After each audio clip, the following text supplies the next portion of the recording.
Lockdown ಭವಿಷ್ಯ ವಿಶೇಷ ಬುಲೆಟಿನ್ಗೆ ಸ್ವಾಗತ. ನಾನ್ ಶರ್ಮಿತಾ ಶೆಟ್ಟಿ.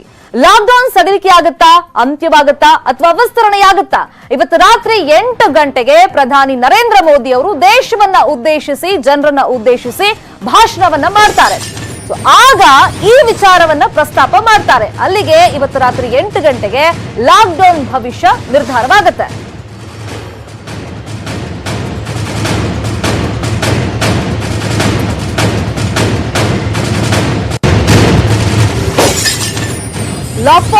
ಈಗ ಲಾಕ್ಡೌನ್ ಮಾಡಿದ್ರಲ್ಲ, ಅದು 3.4 ಸದ್ಯಕ್ಕೆ 17 ತನಕ ಇರೋದು. ಅದಾದ್ಮೇಲೆ ಮತ್ತೆ ಕಂಟಿನ್ಯೂ ಆಗುತ್ತಾ? ಲಾಕ್ಡೌನ್ 4.0 ಅಂತಂದ್ರೆ ಹೆಂಗಿರುತ್ತೆ, ಅದರ ರೂಪುರೇಷೆ ಹೆಂಗಿರುತ್ತೆ? ಏನಾದ್ರೂ ಮತ್ತಷ್ಟು ಸಡಿಲಿಕೆ ಮಾಡ್ತಾರಾ, ಕಂಟಿನ್ಯೂ ಆಗುತ್ತಾ ಅಥವಾ ಅಂತ್ಯವಾಗುತ್ತಾ? 17ಗೆ 18 ನಾವು ಮುಂಚೆ ಹೆಂಗ್ ನಾರ್ಮಲ್ ಆಗಿದ್ವಿ ಹಂಗೆ ಇರಬಹುದಾ? ಈ ಎಲ್ಲ ವಿಚಾರವಾಗಿ ಒಂದಿಷ್ಟು ನಿರೀಕ್ಷೆ ಇದ್ದೇ ಇದೆ. ಹಂಗಾಗಿ ಏನಾಗುತ್ತೆ ಹಂಗಾದ್ರೆ ಈ ಲಾಕ್ಡೌನ್ ಭವಿಷ್ಯ ಏನಾಗುತ್ತೆ ಅದು ಇವತ್ತು 8 ಗಂಟೆಗೆ ಡಿಸೈಡ್ ಆಗುತ್ತೆ. ಯಾಕಂದ್ರೆ ನರೇಂದ್ರ ಮೋದಿ ಅವರು ಮಾತಾಡ್ತಾರೆ. ಸೊ ಇನ್ನಷ್ಟು ರೈಲುಗಳ ಓಡಾಟಕ್ಕೆ ಅವಕಾಶ ಸಿಗುತ್ತಾ? ಹಂಗಾದ್ರೆ ಬಸ್ ಸಂಚಾರಕ್ಕೆ ಗ್ರೀನ್ ಸಿಗ್ನಲ್ ಸಿಗುತ್ತಾ ಇಲ್ವಾ? ಸಿನಿಮಾ ಥಿಯೇಟರ್ ಮಾಲ್ ಓಪನ್ ಆಗುತ್ತಾ ಇಲ್ವಾ? ಇವೆಲ್ಲವೂ ಕೂಡ ಸದ್ಯಕ್ಕೆ ಪ್ರಶ್ನೆಯಾಗಿ ಉಳಿದು ಬಿಟ್ಟಿದೆ. ಆದ್ರೆ ರಾತ್ರಿ 8 ಗಂಟೆಗೆ ಇವೆಲ್ಲವಕ್ಕೂ ಕೂಡ ಉತ್ತರ ಸಿಗುತ್ತೆ. ಲಾಕ್ಡೌನ್ ಇನ್ನಷ್ಟು ಕಠಿಣವಾಗುತ್ತಾ? ಯಾಕಂದ್ರೆ ದಿನ ಕಳೆದಂತೆ ಈ ಕೇಸ್ಗಳನ್ನ ನೋಡ್ತಾ ಇದ್ರೆ, ಸಂಖ್ಯೆಗಳನ್ನ ನೋಡ್ತಾ ಇದ್ರೆ ಸೊ ಏನ್ ಮಾಡ್ತಾರೆ ಅನ್ನೋದು ಗೊತ್ತಿಲ್ಲ. ಯಾಕಂದ್ರೆ ಸ್ಟಾರ್ಟಿಂಗ್ ಅಲ್ಲೇ ಲಾಕ್ಡೌನ್ ಮಾಡಿದ್ರಿಂದ ಇಲ್ಲಿ ತನಕ ನಾವು ಕಂಟ್ರೋಲ್ ಮಾಡೋದಕ್ಕೆ ಸಾಧ್ಯ ಆಯ್ತು. ಬಟ್ ಯಾವಾಗ ಸಡಿಲಿಕೆ ಆಯ್ತು ಲಾಕ್ಡೌನ್ ಅಲ್ಲಿ, ಅಲ್ಲಿಂದ ನಾವು ನೋಡ್ತಾ ಇದೀವಿ ಕೇಸಸ್ ಜಾಸ್ತಿ ಆಗ್ತಾ ಇದೆ. ಹಾಗಾಗಿ ಮತ್ತೆ ಸ್ಟ್ರಿಕ್ಟ್ ಆಗಿ ಲಾಕ್ಡೌನ್ ಅನ್ನ ಪಾಲನೆ ಮಾಡಬೇಕು ಅಂತ ಕೇಂದ್ರ ಸರ್ಕಾರ ಹೇಳುತ್ತಾ ಅಥವಾ ಏನಾಗುತ್ತೆ?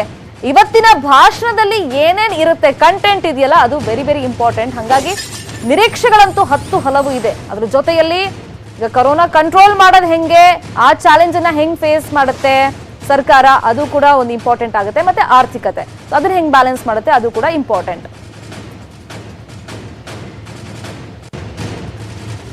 ಈ ಬಗ್ಗೆ ಮಾತಾಡೋದಕ್ಕೆ ಬಿಜೆಪಿ ವಕ್ತಾರರಾಗಿರುವಂತಹ ಮಾಳವಿಕಾ ಅವಿನಾಶ್ ಅವರು ನಮ್ಮ ಜೊತೆ ಫೋನ್ ಸಂಪರ್ಕದಲ್ಲಿ ಜಾಯಿನ್ ಆಗಿದ್ದಾರೆ. ಮಾಳವಿಕಾ ಅವರೇ, ಸಾಕಷ್ಟು ನಿರೀಕ್ಷೆ ಅಂತೂ ಇದ್ದೇ ಇದೆ. ಬಟ್ ಏನೇನು ಇರಬಹುದು ಭಾಷಣದಲ್ಲಿ ಕಂಟೆಂಟ್? ಒಂದು ಕೊರೋನಾ ಕಂಟ್ರೋಲ್ ಮಾಡೋ ವಿಚಾರವಾಗಿ, ಇನ್ನೊಂದು ಆರ್ಥಿಕತೆ ವಿಚಾರವಾಗಿ ನಿಮ್ಮ ನಿರೀಕ್ಷೆಗಳೇನು? ನೋಡಿ, ಈಗಾಗ್ಲೇ ನಿಮಗೂ ಗೊತ್ತಿರೋ ಹಾಗೆ ಸುಮಾರು 6 ವಾರಗಳು ಕಳೆದಿವೆ. ನಾವು ಈ ಲಾಕ್ಡೌನ್ ಆದಾಗ್ಲಿಂದ ಈ ಮಧ್ಯೆ ಪ್ರಧಾನಮಂತ್ರಿಗಳು ಕಾಲದಿಂದ ಕಾಲಕ್ಕೆ ಜನರೊಂದಿಗೆ ತಮ್ಮ ಹೃದಯಾಳದ ಮಾತುಗಳನ್ನ ಹಂಚಿಕೊಂಡಿದ್ದಾರೆ. ಯಾವ ರೀತಿ ಈ ಕೊರೋನಾ ಸೋಂಕಿನೊಂದಿಗೆ ಇಡೀ ದೇಶ ಹೋರಾಡಬೇಕು ಮತ್ತು ಈ ಹೋರಾಟದಲ್ಲಿ ಗೆಲುವನ್ನ ಸಾಧಿಸ್ಬೇಕು ಅನ್ನುವಂಥದ್ದು. ನನಗನ್ಸುತ್ತೆ ಪ್ರಥಮವಾಗಿ ನಮಗ್ ಬೇಕಿದ್ದು ಈ ಆರೋಗ್ಯ ನಮ್ಮ ವ್ಯವಸ್ಥೆ ಏನಿದೆ ಅದರಲ್ಲಿ ಸುಧಾರಣೆ. ಅಂದ್ರೆ ಅದು ಟೆಸ್ಟಿಂಗ್ ಕೆಪಾಸಿಟಿ ಇರಬಹುದು ಅಥವಾ ಕೋವಿಡ್ ಸೋಂಕು ತಗುಲಿರೋರನ್ನ ಅವರ ಆರೈಕೆಯ ವಿಚಾರ ಇರಬಹುದು. ಎಷ್ಟು ಆಸ್ಪತ್ರೆಗಳಿವೆ, ಎಷ್ಟು ಬೆಡ್ಗಳಿವೆ, ಎಷ್ಟು ವೆಂಟಿಲೇಟರ್ಗಳಿವೆ, ನಮ್ಗೆ ಈ ರೀತಿಯ ನಮ್ಮ ಸಾಮರ್ಥ್ಯ ಏನಿತ್ತು ಅದನ್ನ ಹೆಚ್ಚಿಸ್ಕೊಳ್ಳೋದಕ್ಕಾಗಿ ಈ 5-6 ವಾರಗಳ ಲಾಕ್ಡೌನ್. ಸದ್ಯ ಪರಿಸ್ಥಿತಿ ಸುಧಾರಣೆ ಅಂತೂ ಆಗಿದೆ. ನಾವು ಸಂಪೂರ್ಣ ಸಿದ್ಧವಿದ್ದೀವಾ ಲಕ್ಷಾಂತರ ಜನಕ್ಕೆ ಕೋವಿಡ್ ಸೋಂಕು ಬಂದ್ರೆ ಅಂದ್ರೆ ಇಲ್ಲ. ಆದ್ರೆ ನಮಗೆ ಎಷ್ಟು ಬೇಕೋ ಅಷ್ಟು ಸಾಮರ್ಥ್ಯವನ್ನ ನಾವು ಹೊಂದಿದ್ದೇವೆ. ಎರಡನೇದು, ರಿಕವರಿ ರೇಟ್ ಭಾರತದಲ್ಲಿ ಎಲ್ಲದಕ್ಕಿಂತ ಜಾಸ್ತಿ ಇದೆ. ಹಾಗಾಗಿ ಅದು ಕೂಡ ಬಹಳ ನಮಗೆ ಒಂದು ರೀತಿಯ ಸಮಾಧಾನಕರ ವಿಷಯ. ಮೂರನೇದು, ಯಾವ ರೀತಿ ಆರ್ಥಿಕ ವ್ಯವಸ್ಥೆಯಲ್ಲಿ ಸುಧಾರಣೆ ಮತ್ತು ಈ ಒಂದು ರೀತಿಯ ಪುನರಾರಂಭ 5-6 ವರ್ಷ. ಮತ್ತೆ ಸಂಪರ್ಕ ಮಾಡ್ತೀವಿ, ಲೈನ್ ಕಟ್ ಆಗಿದೆ. ಈಗ ಸಾಕಷ್ಟು ವಿಚಾರಗಳನ್ನ ಪ್ರಸ್ತಾಪ ಮಾಡ್ತಾ ಇದ್ರು ಮಾಳವಿಕಾ ಅವಿನಾಶ್ ಅವರು ಕೂಡ. ಸಾಕಷ್ಟು ಚಾಲೆಂಜಸ್ ಅಂತೂ ಸರ್ಕಾರದ ಮುಂದೆ ಇದೆ. ಯಾಕಂದ್ರೆ ನಿನ್ನೆ ಸುದೀರ್ಘವಾಗಿ ವಿಡಿಯೋ ಕಾನ್ಫರೆನ್ಸ್ ನಲ್ಲಿ ಎಲ್ಲ ರಾಜ್ಯದ ಮುಖ್ಯಮಂತ್ರಿಗಳ ಜೊತೆಯಲ್ಲಿ ನರೇಂದ್ರ ಮೋದಿ ಅವರು ಚರ್ಚೆಯನ್ನ ಮಾಡಿದ್ದಾರೆ. ಈಗ ಮುಖ್ಯಮಂತ್ರಿಗಳು ಬೇರೆ ಬೇರೆ ರಾಜ್ಯದವರು ಒಂದಿಷ್ಟು ಸಲಹೆಗಳನ್ನ ಕೊಟ್ಟಿದ್ದಾರೆ. ಮತ್ತೆ ಲಾಕ್ಡೌನ್ ಕಂಟಿನ್ಯೂ ಮಾಡ್ಬೇಕಾ ಬೇಡವಾ, ಆಯಾ ರಾಜ್ಯಗಳಲ್ಲಿ ಸದ್ಯದ ಸ್ಥಿತಿಗತಿ ಹೆಂಗಿದೆ ಕೊರೋನಾ ವಿಚಾರವಾಗಿ, ಸೊ ಏನೇನಕ್ಕೆ ಅನುಮತಿ ಕೊಡಬಹುದು ಅವೆಲ್ಲವನ್ನೂ ಕೂಡ ಹೇಳ್ಬಿಟ್ಟಿದ್ದಾರೆ. ಹಾಗಾಗಿ ಈಗ ಎಲ್ಲಾ ರಾಜ್ಯಗಳ ಮುಖ್ಯಮಂತ್ರಿಗಳ ಅಭಿಪ್ರಾಯವನ್ನ ಕಲೆಕ್ಟ್ ಮಾಡ್ಕೊಂಡಿದ್ದಾರೆ, ಇನ್ಫಾರ್ಮೇಶನ್ ಎಲ್ಲ ಕಲೆಕ್ಟ್ ಮಾಡ್ಕೊಂಡಿರೋದ್ರಿಂದ ಸೊ ಇವತ್ತು ದೇಶವನ್ನ ಉದ್ದೇಶಿಸಿ ನರೇಂದ್ರ ಮೋದಿ ಅವರು ಏನೆಲ್ಲ ವಿಚಾರಗಳನ್ನ ಪ್ರಸ್ತಾಪ ಮಾಡ್ತಾರೆ, ಲಾಕ್ಡೌನ್ ಅದರಲ್ಲೂ ಕಂಟಿನ್ಯೂ ಆಗುತ್ತಾ ಅಥವಾ ಅಂತ್ಯವಾಗುತ್ತಾ? ಈಗ ಕಂಟಿನ್ಯೂ ಮಾಡಿದ್ರು ಕೂಡ ಲಾಕ್ಡೌನ್ 4.0 ಅಂತ ಈಗ ಜಾರಿಗೆ ತಂದ್ರು ಕೂಡ ಅದರ ರೂಪುರೇಷೆ ಹೆಂಗಿರುತ್ತೆ, ಸೊ ಏನೆಲ್ಲ ಮಾರ್ಗಸೂಚಿಗಳನ್ನ ಕೇಂದ್ರ ಸರ್ಕಾರ ಹೇಳುತ್ತೆ ಫಾಲೋ ಮಾಡೋದಕ್ಕೆ, ಇವೆಲ್ಲವೂ ಕೂಡ ಇದೆ. ಸೊ ಈಗ ಎಲ್ಲಾ ವಲಯದಲ್ಲೂ ಕೂಡ ಒಂದೊಂದರ ಆತಂಕ ಇದ್ದೇ ಇದೆ. ಅದು ಆರ್ಥಿಕವಾಗಿರ್ಬೋದು, ಸ್ಕೂಲ್ ಕಾಲೇಜ್ ಅಂತಂದ್ರೆ ಯಾವಾಗ ಸ್ಟಾರ್ಟ್ ಆಗುತ್ತೆ, ಕೆಲವರಿಗೆ ಎಕ್ಸಾಮ್ ಇನ್ನೂ ಆಗಿಲ್ಲ, ಯಾವಾಗ ಎಕ್ಸಾಮ್ ಬರಿಬೇಕು, ಇವೆಲ್ಲ ಗೊಂದಲ ಕೂಡ ಇನ್ನು ಕಂಟಿನ್ಯೂ ಆಗ್ತಾ ಇದೆ. ಬಹುಶಃ ಇವತ್ತಿನ ಭಾಷಣದಲ್ಲಿ ಅವೆಲ್ಲವಕ್ಕೂ ಕೂಡ ಉತ್ತರ ಸಿಗುವಂತ ಚಾನ್ಸಸ್ ಇದೆ. ಯಾಕೆ ಅಂತಂದ್ರೆ ನಿನ್ನೆ ಸುದೀರ್ಘವಾಗಿ ಆಯಾ ರಾಜ್ಯಗಳಲ್ಲಿ ಪರಿಸ್ಥಿತಿ ಹೆಂಗಿದೆ ಅಂತ ಅಭಿಪ್ರಾಯವನ್ನ ಸಂಗ್ರಹ ಮಾಡಿರೋದ್ರಿಂದ ಈಗ ಆಯಾ ರಾಜ್ಯಕ್ಕೆ ಅಂತ ಏನಾದ್ರೂ ಮೀಸಲಿಡ್ತಾರಾ ಅಥವಾ ಓವರ್ ಆಲ್ ದೇಶಕ್ಕೆ ಅಂತ ಹೇಳ್ತಾರಾ, ಅದನ್ನ ನೋಡ್ಬೇಕಾಗತ್ತೆ. ಈಗ ಭಾರತದಲ್ಲಿ ಕೊರೋನಾ ಸೋಂಕಿತರ ಸಂಖ್ಯೆ ನಾವು ನೋಡ್ತಾ ಇದೀವಿ, 70,000 ಗಡಿ ದಾಟ್ ಹೋಗ್ಬಿಟ್ಟಿದೆ. 70,756 ಮಂದಿ ಸೋಂಕಿತರಿರೋದು. ಅದರಲ್ಲಿ ಗುಣಮುಖರಾದವರ ಸಂಖ್ಯೆ 22,454. ಇನ್ನು ಚಿಕಿತ್ಸೆ ಪಡಿತಾ ಇರೋರು ಅಂದ್ರೆ ಆಕ್ಟಿವ್ ಕೇಸ್ ಅಂತ ಏನ್ ಕರಿತೀವಿ, ಎಟ್ ಪ್ರೆಸೆಂಟ್ ಹಾಸ್ಪಿಟಲ್ ಇರೋರು 46,008 ಜನ ಇದ್ದಾರೆ. ಸಾವನ್ನಪ್ತವರು 2,293 ಮಂದಿ. ಸೊ ಇವತ್ತಿನ ಭಾಷಣದ ಬಗ್ಗೆ ನಿರೀಕ್ಷೆ ಏನೇನಿದೆ ಅಂತ ಆಗ್ಲೇ ಬಿಜೆಪಿ ವಕ್ತಾರರಾಗಿರುವಂತಹ ಮಾಳವಿಕಾ ಅವಿನಾಶ್ ಅವರು ಹೇಳ್ತಾ ಇದ್ರು. ಗೋ ಹೆಡ್ ಮೇಡಮ್ ಪ್ಲೀಸ್. ಮೂರನೇ ವಿಷಯ ನಾನು ಪ್ರಾರಂಭ ಮಾಡಿದ್ದು ಆರ್ಥಿಕ ಪುನರಾರಂಭ ಒಂದು ರೀತಿಯಾಗಿ ಸ್ತಬ್ಧವಾಗಿತ್ತು. ಎಲ್ಲಾ ಆರ್ಥಿಕ ಚಟುವಟಿಕೆ ದೇಶವಿಡೀ ಸ್ತಬ್ಧವಾಗಿತ್ತು. ಕೇವಲ ಯಾವುದು ಅಗತ್ಯ ಸೇವೆಗಳಿದ್ವು ಅವುಗಳು ಮಾತ್ರ ಚಾಲನೆಯಲ್ಲಿದ್ವು. ಅದು ಬ್ಯಾಂಕ್ ಇರಬಹುದು ಅಥವಾ ನಮ್ಮ ಬೇರೆ ಬೇರೆ ರೀತಿಯ ಅಗತ್ಯ ಸೇವೆಗಳು ಸರ್ಕಾರ ಯಾವ್ದನ್ನ ನೆರವೇರಿಸುತ್ತೋ ಹಾಗೆ. ಅದನ್ನ ಹೊರತುಪಡಿಸಿ ನಮ್ಮ ಎಲ್ಲರ ಕೆಲಸಗಳು ಸ್ತಬ್ಧವಾಗಿದ್ವು. ಹಾಗಾಗಿ ಒಂದು ರೀತಿಯ ಒಂದು ಸ್ಲೋ ಡೌನ್ ಆಗಿದ್ದು, ಮುಂಚೆನೆ ನಮ್ಮ ಆರ್ಥಿಕ ವ್ಯವಸ್ಥೆಯಲ್ಲಿ ಒಂದು ಸ್ಲೋ ಡೌನ್ ಆಗಿತ್ತು. ಇದು ಇನ್ನೂ ಹೆಚ್ಚು ಆ ಸ್ಲೋ ಡೌನ್ ಅನ್ನ ಇನ್ನು ಹೆಚ್ಚಿದೆ. ಹಾಗಾಗಿ ಯಾವ ರೀತಿ ಪುನರಾರಂಭ ಮಾಡಬಹುದು, ಈಗ ಈ ಪ್ಯಾಸೆಂಜರ್ ಟ್ರೈನ್ಗಳು ಯಾವಾಗಿಂದ ಪ್ರಾರಂಭ ಆಗುತ್ತೆ, ಫ್ಲೈಟ್ ಗಳು ಯಾವಾಗಿಂದ ಪ್ರಾರಂಭ ಆಗುತ್ತೆ, ಅದ್ರ ಜೊತೆಗೆ ಸಂಪೂರ್ಣ ಫುಲ್ ಫ್ಲೆಜ್ಡ್ ಆಕ್ಟಿವಿಟಿ ಯಾವಾಗಿಂದ ಪ್ರಾರಂಭ ಮಾಡಬಹುದು. ಪ್ರಾಯಶಃ 17ರ ನಂತರ ಅದೆಲ್ಲದಕ್ಕೂ ಅವಕಾಶವಿರುತ್ತಾ, ಎಲ್ಲರೂ ಯಥಾ ಪ್ರಕಾರ ಹೋಗಬಹುದಾ? ಮತ್ತೆ ಎಲ್ಲದಕ್ಕಿಂತ ಮಹತ್ವದ ವಿಷಯ ಶಾಲಾ ಕಾಲೇಜುಗಳು ಅವುಗಳು ಕೂಡ ಸ್ತಬ್ಧವಾಗಿವೆ. ಅವರ ಭವಿಷ್ಯ ಏನು, ಯಾರು ವಿದ್ಯಾರ್ಥಿಗಳಿದ್ದಾರೆ ಆ ಒಟ್ಟು ವರ್ಗ, ಕಾಲೇಜ್ ಇರ್ಬೋದು ಸ್ಕೂಲ್ ಇರ್ಬಹುದು, ಅವ್ರಿಗೆಲ್ಲ ಅನೇಕರಿಗೆ ಪರೀಕ್ಷೆನೆ ಮುಗಿದಿಲ್ಲ. ಹೀಗೆ ನನಗನ್ಸತ್ತೆ ಒಟ್ಟು ಒಂದು ರೀತಿಯ ಪುನರಾರಂಭ, ಬದುಕಿನ ಪುನರಾರಂಭ ಮುಂಚೆ ಇದ್ದ ಹಾಗೆ ಇದ್ದಂತಹ ನಾರ್ಮಲ್ಸಿಗೆ ಮರುಕಳಿಸುವಂತಹ ಎಲ್ಲ ವಿಚಾರಗಳನ್ನ ಅವರು ಇವತ್ತು ಪ್ರಾಯಶಃ ಪ್ರಸ್ತಾಪ ಮಾಡಬಹುದು ಅಂತ ನನಗನ್ಸುತ್ತೆ. ಎಲ್ಲದಕ್ಕಿಂತ ಮಿಗಿಲಾಗಿ ನನಗನ್ಸೋದು ಇಂತಹ ಸಮಯದಲ್ಲಿ ಇಡೀ ದೇಶ ತಲ್ಲಣಕ್ಕೊಳಗಾಗಿದ್ದಾಗ, ಆತಂಕಕ್ಕೊಳಗಾಗಿದ್ದಾಗ ನಿಮ್ಗೋಸ್ಕರ ನಾನಿದ್ದೀನಿ ಅನ್ನುವ ಭರವಸೆಯ ಮಾತಿದೆಯಲ್ಲ ಪ್ರಧಾನಿ ನರೇಂದ್ರ ಮೋದಿ ಅವರದ್ದು, ಅದು ಪ್ರಾರಂಭದಿಂದಲೂ ಇದ್ದಿದೆ, ಈಗಲೂ ಅದು ಈ ಸರ್ತಿನೂ ಅದು ಇರುತ್ತೆ ಅಂತ ಅನ್ಕೋತೀನಿ. ನಮ್ಮೆಲ್ರಿಗಾಗಿ ಅವರು ನಿಲ್ಲುವಂಥದ್ದು. ಈಗ ಬೇರೆ ದೇಶಗಳಿಗೆ ಕಂಪೇರ್ ಮಾಡಿದ್ರೆ ನಮ್ ದೇಶ ತುಂಬಾ ಬೆಟರ್ ಪರಿಸ್ಥಿತಿಲಿ ಇದೆ. ಯಾಕಂದ್ರೆ ಸ್ಟಾರ್ಟಿಂಗ್ ಡೇಸ್ ಅಲ್ಲೇ ಲಾಕ್ ಡೌನ್ ಮಾಡಿದ್ದು ಒಂದು ಅತ್ಯುತ್ತಮ ಹೆಜ್ಜೆ ಸರ್ಕಾರ ಇಟ್ಟಿದ್ದು ಅಂತ ಎಲ್ಲ ಕಡೆ ಶ್ಲಾಘನೆ ವ್ಯಕ್ತವಾಗ್ತಾ ಇದೆ. ಬಟ್ ಇವಾಗ ಕೇಸಸ್ ನೋಡಿದ್ರೆ ಸ್ವಲ್ಪ ಆತಂಕನೂ ಆಗ್ತಾ ಇದೆ, ಜಾಸ್ತಿ ಆಗ್ತಾ ಇರೋದ್ರಿಂದ. ಫಾರ್ ಎಕ್ಸಾಂಪಲ್ ಈಗ ನಮ್ಮ ರಾಜ್ಯದಲ್ಲೇ ನೋಡಿ, ಕಳೆದ 3-4 ದಿನದಿಂದ ನೋಡಿದ್ರೆ ಸ್ವಲ್ಪ ಆತಂಕ ಪಡುವಂತ ವಿಚಾರ. ಬಟ್ ಜನ ಈಗ ಕೊರೋನಾ ಜೊತೆ ಅಡ್ಜಸ್ಟ್ ಮಾಡ್ಕೊಂಡು ಹೋಗ್ಬೇಕು ಅಂತ ವೈದ್ಯರು ಹೇಳ್ತಿದ್ದಾರೆ, ಸರ್ಕಾರ ಹೇಳ್ತಾ ಇದೆ. ಇನ್ ಮುಂದೆ ಆ ತರದೊಂದು ಸಿಚುವೇಶನ್ ನಿರ್ಮಾಣ ಆಗಬಹುದು ಅಂತ ಜನರಿಗೆ ಯಾವ ತರ ಕಿವಿ ಮಾತು ಹೇಳುವಂತ ಚಾನ್ಸಸ್ ಇದೆ, ಏನ್ ನಿರೀಕ್ಷೆ ಇದೆ ನಿಮ್ಗೆ? ನನಗನ್ಸುತ್ತೆ ಪ್ರಾರಂಭದಲ್ಲಿ ಇದೇನು ಅಂತಾನೆ ನಮಗ್ ಪರಿಚಯವೇ ಇರ್ಲಿಲ್ಲ. ಎಲ್ಲೋ ವುಹಾನಲ್ಲಿದೆ, ಇನ್ನೆಲ್ಲೋ ಇಟಲಿಯಲ್ಲಿದೆ, ಇನ್ನೆಲ್ಲೋ ಅಮೆರಿಕಾಲಿದೆ, UK ಅಲ್ಲಿ ಅನೇಕರು ಮೃತಪಡ್ತಾ ಇದ್ದಾರೆ, ಅನೇಕರು ಲಕ್ಷಾಂತರ ಜನ ಮೃತಪಡ್ತಾ ಇದ್ದಾರೆ ಅನ್ನುವ ಆತಂಕ, ಭಯ ಮತ್ತು ಅದರ ಪರಿಚಯ ಇರಲಿಲ್ಲ. ಈ 5-6 ವಾರಗಳಲ್ಲಿ ಆಗಿರುವಂತಹ ಬೇರೆ ಬೇರೆ ರೀತಿಯ ಕಮ್ಯುನಿಕೇಶನ್ ಜನರ ಜೊತೆಗೆ ನನಗನ್ಸುತ್ತೆ ಒಂದಷ್ಟು ಮಟ್ಟಿಗೆ ಮಾಸ್ಕ್ ಹಾಕೊಳ್ಳೇಬೇಕು ಅನ್ನೋದು ಎಲ್ರಿಗೂ ಗೊತ್ತಾಗಿದೆ, ಒಂದಷ್ಟು ಅಂತರವನ್ನ ಕಾಪಾಡಿಕೊಳ್ಳೇಬೇಕು ಕೆಲಸ ಮಾಡುವಾಗ್ಲೂ ಸರಿ ಅನ್ನೋದು ಎಲ್ರಿಗೂ ಗೊತ್ತಾಗಿದೆ. ಆಗಿಂದಾಗ ನಾವು ಕೈಯನ್ನ ಶುಚಿಗೊಳಿಸಬೇಕು, ಕೈಗಳನ್ನ ಬೆರಳುಗಳನ್ನ ಅನ್ನೋದು ಎಲ್ರಿಗೂ ಗೊತ್ತಾಗಿದೆ. ಮುಖವನ್ನ ಹೆಚ್ಚು ಮುಟ್ಕೋಬಾರ್ದು, ಕಣ್ಣು ಮೂಗು ಇತ್ಯಾದಿಗಳನ್ನ ಮುಟ್ಟಬಾರ್ದು ಅನ್ನೋ ಹೀಗೆ ಒಂದು ಜನರಲ್ ಒಂದು ಪರಿಚಯ ಅಂತೂ ಕೋವಿಡ್ದಾಗಿದೆ. ಹಾಗಾಗಿ ಇನ್ನು ಮುಂದಕ್ಕೆ ನಾವು ಯಾವ ರೀತಿ ಸ್ಪಂದನೆ ಮಾಡ್ತೀವಿ ಅನ್ನೋದು ಎಲ್ಲವೂ ಜನರ ಕೈಯಲ್ಲಿದೆ. ಇದಕ್ಕೆ ಸರ್ಕಾರ ನೆರವಾಗಬಹುದೇ ವಿನಃ ಸರ್ಕಾರ ನಮಗಾಗಿ ಯಾವುದನ್ನು ಮಾಡೋಕ್ಕಾಗಲ್ಲ. ನಾವು ಜನಸ್ಪಂದನೆ ಇರಬೇಕು. ಮತ್ತು ನಮ್ಗೇನಾದ್ರೂ ಒಂದು ರೀತಿ ಸಿಂಪ್ಟಮ್ಸ್ ಇದ್ರೆ, ಯಾವ್ದೋ ಒಂದು ಸೂಚಕ ಇದ್ರೆ, ನಮ್ಗೇನೋ ಒಂದು ರೋಗ ಇದೆ ಅನ್ನುವಂತಹ ನಮಗೆ ಅನ್ಸಿದ್ರೆ ಅದನ್ನ ಟೆಸ್ಟ್ ಮಾಡಿಸ್ಕೊಳ್ಳೋದು ಒಳ್ಳೇದು. ಬಚ್ಚಿಟ್ಕೊಳ್ಳೋದು, ಓಡ್ ಹೋಗೋದು, ಈ ಯಾವ್ದೋ ಜಿಯೋ ಟ್ರ್ಯಾಕಿಂಗ್ ಹಾಕಿದ್ರೆ ಕೂಡ, ಕ್ವಾರಂಟೈನ್ ಮಾಡಿದ್ರೆ ಕೂಡ ಅಲ್ಲಿಂದ ತಪ್ಪಿಸ್ಕೊಂಡು ಓಡ್ ಹೋಗೋದು, ಈ ತರದ ಬೇಜವಾಬ್ದಾರಿ ಕೆಲಸ ಮಾಡೋದ್ರಿಂದ ನಾವು ಬರೀ ನಮ್ಮ ಆರೋಗ್ಯಕ್ಕೆ ಕುಂತು ತಂದ್ಕೋತಾ ಇಲ್ಲ, ಇಡೀ ಸಮಾಜದ ಆರೋಗ್ಯಕ್ಕೆ ನಾವು ಒಂದು ರೀತಿ ಕುಂದನ್ನು ತರ್ತಾ ಇದೀವಿ. ಅದನ್ನ ನಾವು ಬಹಳ ಎಚ್ಚರಿಕೆಯಿಂದ, ಜವಾಬ್ದಾರಿಯಿಂದ ಇನ್ನು ಮುಂದೆ ಸಾರ್ವಜನಿಕರು ನಡ್ಕೋಬೇಕು ಅಂತ ನನಗನ್ಸುತ್ತೆ. ಹೆಚ್ಚು ಕಾಲ ಆರ್ಥಿಕ ವ್ಯವಸ್ಥೆಯನ್ನ ಸ್ತಬ್ಧಗೊಳಿಸಿಡಕ್ಕೆ ಯಾವ ದೇಶದ ಕೈಲೂ ಸಾಧ್ಯ ಇಲ್ಲ. ನಾವು ಅದು ಮುಂದುವರೆದ ರಾಷ್ಟ್ರವಾಗಿರೋದ್ರಿಂದ ಈಗ ಆರ್ಥಿಕ ಪ್ರಗತಿಯಲ್ಲಿ ನಾವು ಬಹಳ ದಾಪುಗಾಲು ಹಾಕ್ತಾ ಇದ್ದಂತಹ ಒಂದು ರಾಷ್ಟ್ರವಾಗಿದ್ವಿ. ಎಲ್ಲರೂ ನಮ್ಮತ್ತ ಬೆರಗಿನಿಂದ ತಿರುಗಿ ನೋಡುವಂತೆ ನರೇಂದ್ರ ಮೋದಿ ಅವರು ಕಳೆದ 5 ವರ್ಷದ ಆಡಳಿತ ಮತ್ತು ಆರ್ಥಿಕ ಸುಧಾರಣೆಯನ್ನ ಮಾಡಿದ್ದಾರೆ. ಆ ನಿಟ್ಟಿನಲ್ಲಿ ನಾವು ಇನ್ನು ಮುನ್ನಡಿಬೇಕು ವಿನಃ ಇನ್ನು ನನಗನ್ಸುತ್ತೆ ಅದು ಇನ್ನು ಹೆಚ್ಚು ಕಾಲ ತಡೆಯೋಕ್ಕಾಗಲ್ಲ ಅಂತ ಅನ್ಸುತ್ತೆ. ಈ ಆರ್ಥಿಕ ಮತ್ತೆ ಚೇತನ ಮಾಡೋದು, ಆರ್ಥಿಕ ವ್ಯವಸ್ಥೆಗೆ ಪುನಶ್ಚೇತನಗೊಳಿಸೋದು ಇರಬಹುದು, ಅಥವಾ ಪುನರಾರಂಭ. ಮೊದ್ಲು ಕೆಲಸ ಮಾಡಿದ್ರೆ ತಾನ್ರಿ, ಈಗ ನಾನು ನೀವು ಕೆಲಸ ಮಾಡಿದ್ರೆ ತಾನೇ ನಮ್ಗೆ ಅದರಿಂದ ಬರೋ ಸಂಬಳನೋ ಕೂಲಿನೋ ಅದನ್ನ ನಾವು ವಾಪಸ್ ಅದು ಇದಕ್ ಹೋಗುತ್ತೆ ಬೇರೆ ಬೇರೆ. ಹಾಗೆ that whole circulation and activity has to start ಸಮಾಜದಲ್ಲಿ. ಅದಕ್ಕೆ ಧೈರ್ಯ ತುಂಬುವ ಕೆಲಸವನ್ನ ಖಂಡಿತ ಪ್ರಧಾನಿ ಮೋದಿ ಅವರು ಮಾಡ್ತಾರೆ, ಅದನ್ನ ಮಾಡ್ತಾ ಬಂದಿದ್ದಾರೆ, ಇನ್ನಷ್ಟು ಮಾಡ್ತಾರೆ ಅಂತ ನಾನು. ನಿನ್ನೆ ಈಗ ಎಲ್ಲಾ ರಾಜ್ಯದ ಮುಖ್ಯಮಂತ್ರಿಗಳ ಜೊತೆಯಲ್ಲಿ ಸುದೀರ್ಘವಾಗಿ ವಿಡಿಯೋ ಕಾನ್ಫರೆನ್ಸ್ ನಲ್ಲಿ ಒಂದಿಷ್ಟು ಸಲಹೆ ಕೊಟ್ಟಿದ್ದಾರೆ ಬೇರೆ ಬೇರೆ ರಾಜ್ಯದ ಮುಖ್ಯಮಂತ್ರಿಗಳು, ಅದನ್ನೆಲ್ಲ ಅಭಿಪ್ರಾಯ ಸಂಗ್ರಹ ಮಾಡಿದ್ದಾರೆ. ಅಂದ್ರೆ ಆಯಾ ಏರಿಯಾಗಷ್ಟೇ ಸೀಮಿತವಾಗಿ ಲಾಕ್ಡೌನ್ ಕಂಟಿನ್ಯೂ ಮಾಡಬಹುದು, ಇಡೀ ದೇಶಾದ್ಯಂತ ಹೆಂಗ್ ಲಾಕ್ಡೌನ್ ಇತ್ತು ಆತರ ಏನ್ ಆಗ್ಲಿಕ್ಕಿಲ್ಲ ಅಂತ ಅನ್ಸುತ್ತಾ? ನಿಮ್ಮ ಒಪಿನಿಯನ್ ಏನು? ನನಗೇನು ಅದು ಹೆಚ್ಚು ಇನ್ನು ಲಾಕ್ ಡೌನ್ ಮುಂದುವರಿಸುವ ಸೂಚನೆಗಳು ನನಗಂತೂ ಕಾಣಿಸ್ತಾ ಇಲ್ಲ. ಅಲ್ಟಿಮೇಟ್ಲಿ ಅದು ಪ್ರಧಾನ ಮಂತ್ರಿಗಳಿಗೆ ಬಿಟ್ಟಿದ್ದು. ರಾಜ್ಯಗಳು ಎಲ್ಲೋ ಒಂದ್ ಕಡೆ ತಮ್ಮ ತಮ್ಮ ರಾಜ್ಯಗಳನ್ನ ನಿಭಾಯಿಸಿಕೊಳ್ಳುವಂತಹ ಶಕ್ತಿಯನ್ನ ಈಗಾಗಲೇ ಪ್ರದರ್ಶನ ಮಾಡಿದ್ದಾರೆ.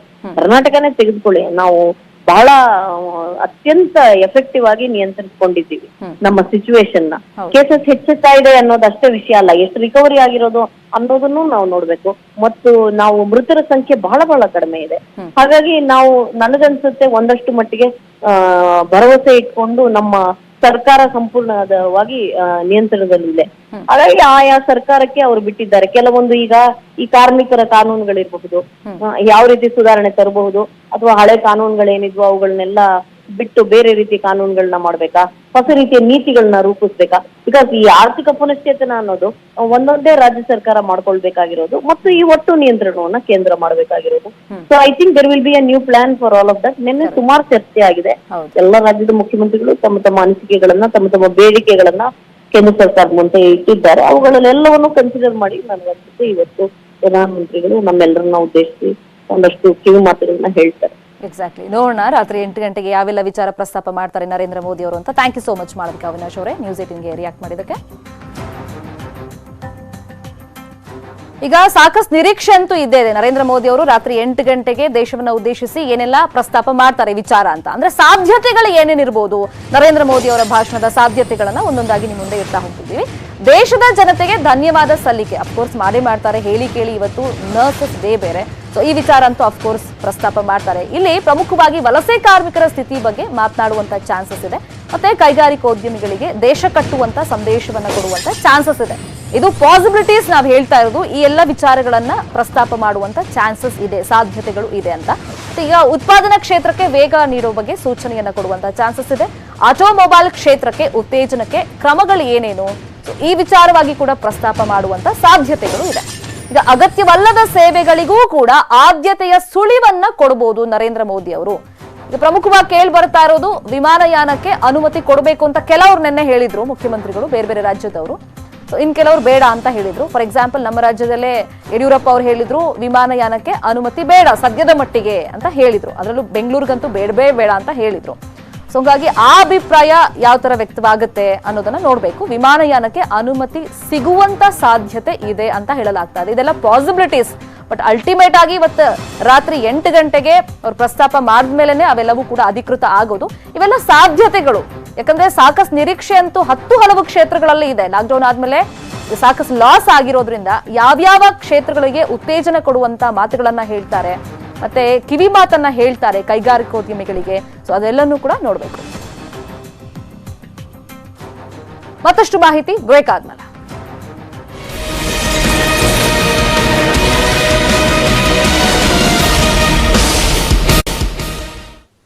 Welcome back. ಕಳೆದ 2 ತಿಂಗಳಿಂದ ಸಾರ್ವಜನಿಕರಿಗೆ ಬಂದ್ ಆಗಿದ್ದ ರೈಲು ಇಂದಿನಿಂದ ಮತ್ತೆ ಹಳಿ ಮೇಲೆ ಸಂಚರಿಸಲಿದೆ. ಲಾಕ್ಡೌನ್ ಇಂದಾಗಿ ತಮ್ಮದಲ್ಲದ ಊರುಗಳಲ್ಲಿ ಸಿಕ್ಕಾಕೊಂಡಿದ್ದ ಅಸಂಖ್ಯಾತ ಕೂಲಿ ಕಾರ್ಮಿಕರು ಸೇರಿದಂತೆ ಎಲ್ಲಾ ವರ್ಗದ ಜನ ಈಗ ತಮ್ಮ ಊರುಗಳನ್ನ ಸೇರಬಹುದಾಗಿದೆ. ಇವತ್ತು ದೆಹಲಿಯಿಂದ ದೇಶದ ಪ್ರಮುಖ 15 ನಗರಗಳಿಗೆ ರೈಲುಗಳು ಸಂಚಾರವನ್ನ ಮಾಡಲಿವೆ. ಹಾಗೆಯೇ 15 ಪ್ರಮುಖ ನಗರಗಳಿಂದಲೂ ದೆಹಲಿಗೆ ರೈಲುಗಳು ಸಂಚಾರವನ್ನ ಮಾಡಲಿವೆ. ಇನ್ನು ಇವತ್ತು ರಾತ್ರಿ 8:15ಕ್ಕೆ ಬೆಂಗಳೂರಿಂದ ದೆಹಲಿಗೆ ವಿಶೇಷ ರೈಲು ಹೊರಡಲಿದೆ. ಹಾಗೆ ದೆಹಲಿಯಿಂದ ರಾತ್ರಿ 9:15ಕ್ಕೆ ಬೆಂಗಳೂರಿಗೆ ರೈಲು ಬರ್ತಾ ಇದೆ. ಇನ್ನು ಈಗಾಗಲೇ 80,000ಕ್ಕೂ ಹೆಚ್ಚು ಟಿಕೆಟ್ ಸೋಲ್ಡ್ ಔಟ್ ಆಗಿವೆ. ಈ ಬಗ್ಗೆ ರೈಲು ನಿಲ್ದಾಣದಲ್ಲಿ ರೈಲ್ವೆ ಐಜಿಪಿ ಡಿ ರೂಪ ಪರಿಶೀಲನೆಯನ್ನ ಮಾಡಿದ್ರು. ರೈಲು ನಿಲ್ದಾಣದಲ್ಲಿ ಸಾಮಾಜಿಕ ಅಂತರ ನಿರ್ಮಾಣ, ಸ್ವಚ್ಛತೆ ಬಗ್ಗೆ ಪರಿಶೀಲನೆಯನ್ನ ಮಾಡಿದ್ರು. ಇನ್ನು ಪ್ರಯಾಣಿಕರು ರೈಲು ಹತ್ತೋ ಮುನ್ನ ಥರ್ಮಲ್ ಸ್ಕ್ರೀನಿಂಗ್ ಅಗತ್ಯ. ಆರೋಗ್ಯ ಸೇತು ಆಪ್ ಡೌನ್ಲೋಡ್ ಮಾಡಿರಬೇಕಾಗುತ್ತೆ. ಪ್ರಯಾಣಿಕರಿಗೆ ಮಾಸ್ಕ್, ಸ್ಯಾನಿಟೈಸರ್ ಕಡ್ಡಾಯ. ಸಾಮಾಜಿಕ ಅಂತರ ಕಾಪಾಡಿಕೊಳ್ಬೇಕು. ಸೊ ತಯಾರಿಗಳ ಜೊತೆಯಲ್ಲಿ ಅಲ್ಲಿ ಯಾವ ತರ ತಪಾಸಣೆ ಮಾಡ್ತಾ ಇದ್ದಾರೆ, ಅಧಿಕಾರಿಗಳು ಯಾವ ರೀತಿ ಅಲರ್ಟ್ ಆಗಿದ್ದಾರೆ, ಪ್ರಯಾಣಿಕರಿಗೆ ಏನೆಲ್ಲ ಗೊತ್ತಿದೆ ಮಾಹಿತಿ, ಈ ಬಗ್ಗೆ ನಮ್ಮ ಪ್ರತಿನಿಧಿ ಪ್ರತ್ಯಕ್ಷ ವರದಿ ಕೊಟ್ಟಿದ್ದಾರೆ, ನೋಡೋಣ. ಬೆಂಗಳೂರಿನಿಂದ ದೆಹಲಿಗೆ ವಿಶೇಷ ರೈಲು ಸಂಚಾರ ಆರಂಭ ಆಗಲಿದೆ. ರಾತ್ರಿ 8:30ಕ್ಕೆ ರೈಲು ಬೆಂಗಳೂರಿನಿಂದ ಹೊರಡಿದ್ದು, ಅದಕ್ಕೋಸ್ಕರ ಬೆಂಗಳೂರು ರೈಲು ನಿಲ್ದಾಣದಲ್ಲಿ ಎಲ್ಲಾ ಸಿದ್ಧತೆಗಳನ್ನ ಅಧಿಕಾರಿಗಳು ಕೈಗೊಂಡಿದ್ದಾರೆ. ಈಗ ನಾವು ರೈಲು ಮೆಜೆಸ್ಟಿಕ್ ಬಳಿ ಇರುವಂತಹ ಸಂಗೊಳ್ಳಿ ರಾಯಣ್ಣ ರೈಲು ನಿಲ್ದಾಣದಲ್ಲಿದ್ದೀವಿ. ಇಲ್ಲಿ ನೋಡಬಹುದು ಯಾವ ರೀತಿ ಪ್ರಯಾಣಿಕರ ಒಂದು ಸುರಕ್ಷತೆಗೋಸ್ಕರ ಒಂದು ಸಿದ್ಧತೆಗಳು ನಡೀತಾ ಇದೆ ಅಂತೇಳಿ. ಸಾಮಾಜಿಕ ಅಂತರ ಕಾಯ್ದುಕೊಳ್ಳೋ ಸಲುವಾಗಿ ಎಲ್ಲಾ ರೀತಿಯ ಒಂದು ತಯಾರಿಗಳನ್ನ ಮಾಡ್ಕೊಂಡಿರುವಂಥದ್ದು. ಏನು ರೈಲು ನಿಲ್ದಾಣದಲ್ಲಿರುವಂತಹ ಸೀಟ್ಸ್ ಏನಿದೆ, ಕುಳಿತುಕೊಳ್ಳುವಂತಹ ಬೆಂಚಸ್, ಆ ಬೆಂಚಸ್ಗೆಲ್ಲ ಒಂದು ಮಾರ್ಕ್ ಮಾಡಿ ಡಿಸ್ಟೆನ್ಸ್ ಆಗಿ ಕೂರಬೇಕು ಅಂತೇಳಿ ಒಂದು ಮಾರ್ಕ್ಗಳನ್ನು ಸಹ ಮಾಡ್ತಿರುವಂಥದ್ದು. ಮತ್ತೆ ಅದೇ ರೀತಿ ರೈಲು ನಿಲ್ದಾಣದಲ್ಲಿ ಸ್ವಚ್ಛತೆಗೆ ಹೆಚ್ಚಿನ ಪ್ರಿಫರೆನ್ಸ್ ಅನ್ನ ಕೊಟ್ಟಿದ್ದಾರೆ. ಯಾಕಂದ್ರೆ ಸಾಮಾಜಿಕ ಅಂತರ ಮತ್ತೆ ಮಾಸ್ಕ್ ಧರಿಸುವುದು ಎಷ್ಟು ಇಂಪಾರ್ಟೆಂಟು, ಅದೇ ರೀತಿ ಕ್ಲೀನಿಂಗ್ ಸಹ ಅಷ್ಟೇ ಮುಖ್ಯವಾಗಿರೋದ್ರಿಂದ ಈಗಾಗಲೇ ಬೆಳಗ್ಗೆಯಿಂದಲೂ ಸಹ ರೈಲು ನಿಲ್ದಾಣವನ್ನು ಸ್ವಚ್ಛಗೊಳಿಸಿ ಒಂದು ನೀಟಾಗಿ ಮೇಂಟೈನ್ ಅನ್ನು ಮಾಡಿರೋದು ಸಹ ನಾವು ಗಮನಿಸಬಹುದು. ಪ್ರಯಾಣಿಕರಿಗೆ ಯಾವುದೇ ರೀತಿಯ ಅಡಚಣೆ ಅಥವಾ ಆರೋಗ್ಯ ಸಂಬಂಧಿ ತೊಂದರೆಗಳು ಆಗಬಾರ್ದು ಅಂತೇಳಿ ಮುನ್ನೆಚ್ಚರಿಕೆಯನ್ನ ರೈಲ್ವೆ ಇಲಾಖೆ ಈಗಾಗಲೇ ಕೈಗೊಂಡಿರುವಂಥದ್ದು. ಬಹುಶಃ ಇವತ್ತು ಸಂಜೆ 8:30ಕ್ಕೆ ಏನು ರೈಲು ಸಂಚಾರ ಆರಂಭ ಆಗುತ್ತೆ. ಈ ವೇಳೆ 1068 ಮಂದಿಗೆ ಆನ್ಲೈನ್ ಅಲ್ಲಿ ಟಿಕೆಟ್ ವಿತರಣೆ ಆಗಿರೋದ್ರಿಂದ ಅಷ್ಟು ಜನ ಒಮ್ಮೆಲೆ ರೈಲು ನಿಲ್ದಾಣಕ್ಕೆ ಬಂದಾಗ ಯಾವುದೇ ರೀತಿ ಅಡೆತಡೆಗಳು ಆಗಬಾರ್ದು. ಮತ್ತೆ ಪ್ರಯಾಣಿಕರ ಸುರಕ್ಷತೆ ಸಲುವಾಗಿ ಹೆಚ್ಚಿನ ನಿಗಾವನ್ನು ಸಹ ರೈಲ್ವೆ ಇಲಾಖೆ ವಹಿಸಿರೋದನ್ನು ಸಹ ನೋಡಬಹುದು. ಏನು 1068 ಜನರಿಗೆ ಈಗ ಟ್ರೈನ್ ಟಿಕೆಟ್ ವಿತರಣೆ ಆಗಿರೋದ್ರಿಂದ ಎಲ್ಲರೂ ಸಹ ಒಮ್ಮೆಲೆ ಬರ್ತಾರೆ ಅಂತೇಳಿ ಈಗ ಅವ್ರಿಗೆ ಏನು ರೈಲು ನಿಲ್ದಾಣದ ಹೊರಭಾಗದಿಂದ ಒಳಗಡೆ ಎಂಟ್ರಿ ಆಗೋ ತನಕ ಸಾಮಾಜಿಕ ಅಂತರಕ್ಕೆ ಮತ್ತೆ ಮಾಸ್ಕ್ ಅನ್ನು ಹಾಕಿಕೊಳ್ಳೋದು ಕಡ್ಡಾಯ ಅಂತ ಹೇಳಿರುವಂಥದ್ದು. ಅದೇ ರೀತಿ ಆರೋಗ್ಯ ತಪಾಸಣೆಯನ್ನು ನಡೆಸಿ ನಂತರ ಅವರ ಥರ್ಮಲ್ ಚೆಕಪ್ ಅನ್ನು ಮಾಡ್ತಾರೆ. ಆ ನಂತರ ಅವರನ್ನ ಪ್ಲಾಟ್ಫಾರ್ಮ್ ಒಳಗಡೆ ಬಿಡುವಂತ ಕೆಲಸವನ್ನು ಸಹ ರೈಲ್ವೆ ಅಧಿಕಾರಿಗಳು ಮಾಡೋದಕ್ಕೆ ಬೇಕಾದಂತ ತಯಾರಿಗಳನ್ನ ಮಾಡಿಕೊಂಡಿರುವಂಥದ್ದು. ಕ್ಯಾಮರಾ ಪರ್ಸನ್ ರಾಯ್ಡು ಜೊತೆ ಮುನಿರಾಜು, ನ್ಯೂಸ್ 18 ಕನ್ನಡ, ಬೆಂಗಳೂರು. ರೈಲು ಪ್ರಯಾಣದ ಸಿದ್ಧತೆ ಹೆಂಗಿದೆ, ಈ ಬಗ್ಗೆ ರೈಲ್ವೆ ಐಜಿಪಿ ಡಿ ರೂಪ ನ್ಯೂಸ್ 18 ಜೊತೆ ಮಾತನಾಡಿದ್ದಾರೆ. ನಮ್ಮ ರಿಪೋರ್ಟರ್ ಮುನಿರಾಜು ಅವರನ್ನ ಮಾತನಾಡಿಸಿದ್ದಾರೆ, ನೋಡೋಣ. 8 ದಿನಗಳ ಲಾಕ್ಡೌನ್ ಬಳಿಕ ಇದೀಗ ರೈಲ್ವೆ ಇಲಾಖೆ ತನ್ನ ಸಂಚಾರವನ್ನ ಆರಂಭ ಮಾಡಿರುವಂತದ್ದು. ಇವತ್ತು ಬೆಂಗಳೂರಿನಿಂದ ರಾತ್ರಿ 8:30ಕ್ಕೆ ದೆಹಲಿಗೆ ಒಂದು ರೈಲು ಪ್ರಯಾಣ ಆರಂಭ ಆಗಲಿದೆ. ಅದಕ್ಕೋಸ್ಕರ ಬೆಂಗಳೂರು ರೈಲು ನಿಲ್ದಾಣದಲ್ಲಿ ಎಲ್ಲಾ ರೀತಿಯ ಸಿದ್ಧತೆಗಳು ಸಹ ನಡೆದಿದೆ. ಈಗಾಗಲೇ ರೈಲು ನಿಲ್ದಾಣಕ್ಕೆ ರೈಲ್ವೆ ಇಲಾಖೆ ಐಜಿಪಿ ಆಗಿರುವಂತಹ ಡಿ ರೂಪ ಅವರು ಭೇಟಿ ಕೊಟ್ಟಿದ್ದಾರೆ. ಅವ್ರನ್ನ ಕೇಳಬಹುದು ಯಾವ ರೀತಿಯ ಒಂದು ಸಿದ್ಧತೆಗಳು ಈಗ ನಡೆದಿದೆ ಅಂತ ಹೇಳಿ. ಮೇಡಮ್, ಇವತ್ತು 8:30ಕ್ಕೆ ಟ್ರೈನ್ ಶುರುವಾಗ್ತಿರುವಂತದ್ದು, ಯಾವ ರೀತಿ ಪ್ರಿಪರೇಷನ್ಸ್ ಆಗಿದೆ ಮೇಡಮ್? ಇವತ್ತು 8:30ಗೆ ರಾತ್ರಿ SPC ಸ್ಟೇಷನ್ ಇಂದ ಬಿಡ್ತಾ ಇದೆ. ಸಂಗೊಳ್ಳಿ ರಾಯಣ್ಣ ಸ್ಟೇಷನ್ ಇಂದ ರಾಜಧಾನಿ ಟ್ರೈನ್ 8:30ಗೆ ಬಿಡುತ್ತೆ. ಅದು ನಾಳೆ ಎಲ್ಲ ನಾಡಿದ್ದು ಮಾರ್ನಿಂಗ್ ಅಲ್ಲಿ ಹೋಗಿ ರೀಚ್ ಆಗುತ್ತೆ. ಈಗ ಇಲ್ಲಿ ನಾವು 1068 ಜನಕ್ಕೆ ಟಿಕೆಟ್ ಮಾರಲಾಗಿದೆ. ಮ್ಯಾಕ್ಸಿಮಮ್ ಅದೇನೆ, ಅದು ಕ್ಲೋಸ್ ಆಗಿದೆ ಇವಾಗ. ಸೊ ಮಿಡಲ್ ಬರ್ತ್ ಬಿಟ್ಟು ಕೊಟ್ಟಿದ್ದಾರೆ ಟಿಕೆಟ್ಸ್. 1068 ಜನನು ಕೂಡ ನಾವು ಇಲ್ಲಿ ತಪಾಸಣೆ ಮಾಡ್ತೀವಿ. ಚೆಕಿಂಗ್ ಹೆಲ್ತ್ ಡಿಪಾರ್ಟ್ಮೆಂಟ್ ಅಫಿಷಿಯಲ್ಸ್ ಬರ್ತಾರೆ. 3 ಕೌಂಟರ್ ಮಾಡಿ ನಾವು ಚೆಕ್ ಮಾಡ್ತೀವಿ, ಆನಂತರ ಒಳಗೆ ಬಿಡ್ತೀವಿ. ಒಂದು ಬಾಟ್ಲ್, ನೀರಿನ ಬಾಟ್ಲ್ ಹಾಗೂ ಸ್ವಲ್ಪ ಬಿಸ್ಕೆಟ್ಸ್, ಫ್ರೂಟ್ಸ್ ಇರೋಂಥ 1-2 ಶಾಪ್ಗೆ ರೈಲ್ವೇಸ್ ಅವರು ಪರ್ಮಿಷನ್ ಕೊಟ್ಟಿದ್ದಾರೆ. ಸೊ ಅವ್ರು ಇರ್ತಾರೆ, ಬಟ್ ಕುಕ್ಡ್ ಫುಡ್ ಏನು ಸಿಗೋದಿಲ್ಲ. So food ತರಬೇಕಾಗತ್ತೆ. ಮಾಸ್ಕ್ಗಳು ತನ್ನಿ, ಸ್ಯಾನಿಟೈಸರ್ಸ್ ಅಫ್ಕೋರ್ಸ್ ಇಲ್ಲಿರುತ್ತೆ, ಬಟ್ ನೀವು ತಂದ್ಕೊಳ್ಳಿ, ಯಾಕಂದರೆ 2 ದಿನ ಪ್ರಯಾಣಕ್ಕೆ ಬೇಕಾಗುತ್ತೆ. ಆನಂತರ ಇಲ್ಲಿ ನೋಡಿದ್ರೆ ಇಲ್ಲಿ ಸೋಷಿಯಲ್ ಡಿಸ್ಟೆನ್ಸಿಂಗ್ ಮಾರ್ಕ್ಸ್ ಹಾಕ್ತಾ ಇದ್ದಾರೆ. ಅಂದರೆ ಇಲ್ಲಿ ಬಂದು ಟ್ರೈನ್ಗೆ ವೆಯ್ಟ್ ಮಾಡುವಾಗ ಎಲ್ಲಿ ಕೂತ್ಕೊಳ್ಬೇಕು, ಎಷ್ಟೆಷ್ಟು ಗ್ಯಾಪ್ ಬಿಟ್ಟು ಕೂತ್ಕೊಳ್ಬೇಕು ಅಂತ ಸ್ಟಾಫು ಇಲ್ಲಿ ಮಾರ್ಕಿಂಗ್ ಕೂಡ ಮಾಡ್ತಾ ಇದ್ದಾರೆ. ಮತ್ತು ನಾವು ಅನಗತ್ಯ ಜನರನ್ನ ಒಳಗೆ ಬಿಡಲ್ಲ. ಸೊ ಹಾಗಾಗಿ ತುಂಬ ಜನನ್ನ ಕರ್ಕೊಂಡು ಬರಬೇಡಿ ನಿಮ್ಮನ್ನ ಸಿ ಆಫ್ ಮಾಡೋಕ್ಕೆ. ಎಷ್ಟು ದಿನಕ್ಕೆ ಟಿಕೆಟ್ ಬುಕ್ ಆಗಿದೆ ಮೇಡಮ್? ಈಗ ನಿನ್ನೆ ಆಗಿರೋದು ಇವತ್ತಿನ ಟ್ರೈನ್ಗೆ. ಇನ್ನು ನೆಕ್ಸ್ಟ್ ನಾಳೆ ನಾಳಿದ್ದು ಇನ್ನೂ ನಮ್ಗೆ ಅಷ್ಟು ಮಾಹಿತಿ ಇಲ್ಲ. ಈಗ ನಾಳೆ ಅಲ್ಲಿಂದ ಡೆಲ್ಲಿಯಿಂದ ಒಂದು ಟ್ರೈನ್ ಹೊರಡುತ್ತೆ. ಸೊ ಅದು ಇಲ್ಲಿ 3 ದಿವಸ ನಂತರ ಇಲ್ಲಿ ರೀಚ್ ಆಗುತ್ತೆ. ಇವತ್ತಿಗೆ 3 ದಿವಸದ ನಂತರ. ಸೊ ಅಲ್ಲಿಂದ ಬರೋ ಪ್ಯಾಸೆಂಜರ್ಸ್ನೆಲ್ಲ ಕ್ವಾರಂಟೈನ್ ಮಾಡೋ ಒಂದು ಚಿಂತನೆ ಇದೆ. ಸ್ಟೇಷನ್ಗೆ ಬರುವಂಥ ಪ್ರಯಾಣಿಕರನ್ನ ಯಾವ ರೀತಿ ತಪಾಸಣೆ ಮಾಡುವಂಥದ್ದು, ಆ ರೀತಿ ವ್ಯವಸ್ಥೆ? ಸೊ ಅವ್ರಿಗೆ ಒಂದು 4 ಕೌಂಟ್ರ್ ಮಾಡ್ತೀವಿ. ಹೆಲ್ತ್ ಡಿಪಾರ್ಟ್ಮೆಂಟ್ ಅಫಿಷಿಯಲ್ಸ್ ಇರ್ತಾರೆ, ಅವರು ಅದು ಟೆಂಪ್ರೇಚರು ಅದೆಲ್ಲನೂ ಅವ್ರು ಚೆಕ್ ಮಾಡ್ತಾರೆ. ಸೊ ಟೈಮ್ಗೆ ಆಗುತ್ತೆ ಅದು. ಮತ್ತೆ ಪ್ರಯಾಣಿಕರು ಆನ್ ದಿ ವೇ ಹೋಗ್ಬೇಕಾದ್ರೆ ಸೆಂಟ್ರಲ್ಲಿ ಬೇರೆ ಬೇರೆ ಸ್ಟಾಪ್ಸ್ ಅಲ್ಲಿ ಇಳ್ಕೊಳ್ಳೋಕೆ ಅವಕಾಶ ಇದೆ ಅಥವಾ ಬೆಂಗಳೂರು ಟು ಡೆಲ್ಲಿ ಮಾತ್ರ ಟ್ರಾವೆಲ್ ಮಾಡಬೇಕಾ? ಇಲ್ಲ, ಒಂದು 7-8 ಸ್ಟಾಪ್ಸ್ಗಳಲ್ಲಿ ಮೇಯ್ನ್ ಇದರಲ್ಲಿ ಸ್ಟಾಪ್ ಇದೆ. ಸೊ ಅವರವರು ಈ ಮಧ್ಯದಲ್ಲಿ ಕೆಲವರು ಇಳ್ಕೊಳ್ಳೋರು ಇರಬಹುದು. ಒಟ್ಟು 1068 ಜನ ಟ್ರಾವೆಲಿಂಗ್.